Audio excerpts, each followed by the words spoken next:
वक्फ board द्वारा जिस प्रकार से मामले सामने आ रहे हैं कि हजारों की संख्या में अचल संपत्तियों को वक्फ बोर्ड ने कब्जा किया हुआ है, अवैध रूप से कब्जा किया हुआ है। 994 कहीं आ रहा है, अधिकतम उसमें तमिलनाडु में कब्जा किया हुआ है। तो यह वक्फ बोर्ड 14 अगस्त 1947 को जब देश का विभाजन हो गया, पाकिस्तान बन गया, जब धर्म के आधार पे, मजहब के आधार पे एक टुकड़ा दे दिया गया, उसके बाद भारत में वक्फ बोर्ड की क्या आवश्यकता थी।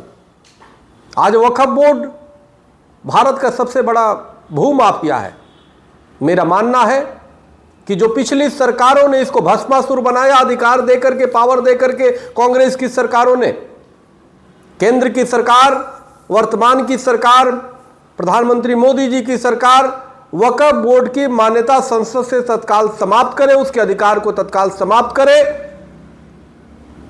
और वक्फ बोर्ड की जितनी संपत्तियां हैं वो देश हित में उसके प्रयोग के लिए एक कानून बना करके उसको खत्म करे। वक्फ बोर्ड की आवश्यकता नहीं है। पाकिस्तान जाए ना वक्फ बोर्ड, बांग्लादेश जाए, 56 देश है वहां जाए।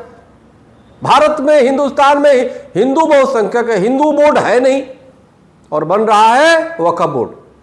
तो इस भूमाफिया को, वक्फ बोर्ड रूपी भूमाफियों को, भस्मासुर को तत्काल समाप्त करने की आवश्यकता है। इसकी मान्यता समाप्त किया जाए और इसकी संपत्ति को देशवासियों के लिए, गरीबों में बांटा जाए। मुगलों ने 20,000 से ऊपर मंदिरों को तोड़कर वहाँ मस्जिद बनाए, अवैध रूप से कब्जा किया।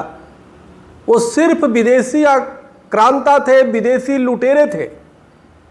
लेकिन वर्तमान में जिस प्रकार से माननीय कोर्ट के आदेश के बाद भी मुस्लिम पक्षकार सर्वे में अवरोध उत्पन्न कर रहा है, कहीं ताला लगा दे रहा है, कहीं उसके माननीय कोर्ट के आदेश को नहीं मान रहा है। और 1991 एक्ट, वर्कशिप एक्ट जो है, जो कांग्रेस की सरकार ने बनाया, उसके आड़ में जिस प्रकार से विधवा विलाप कर रहा है, विक्टिम कार्ड खेल रहा है मुस्लिम पक्षकार, यह अत्यंत दुर्भाग्यपूर्ण है। ये समझने के लिए काफ़ी है कि ये न संविधान को मानने वाले हैं, न सरकार को मानने वाले हैं, न देश के प्रति वफादार हैं।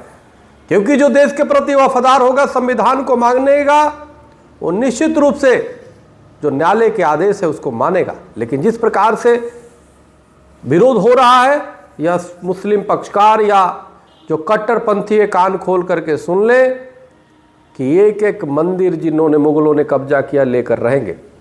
हिंदू अब जागृत हो चुका है।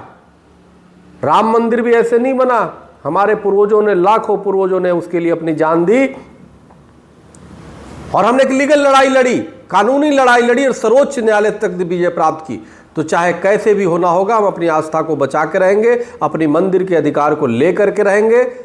अब इसमें उनके पास विकल्प है कि या तो भाईचारा साबित करने के लिए मंदिरों को हिंदुओं को सौंप दे, अन्यथा हम हजारों मंदिर अपने लेकर रहेंगे। बहुत बहुत धन्यवाद। हरिओम, राम राम।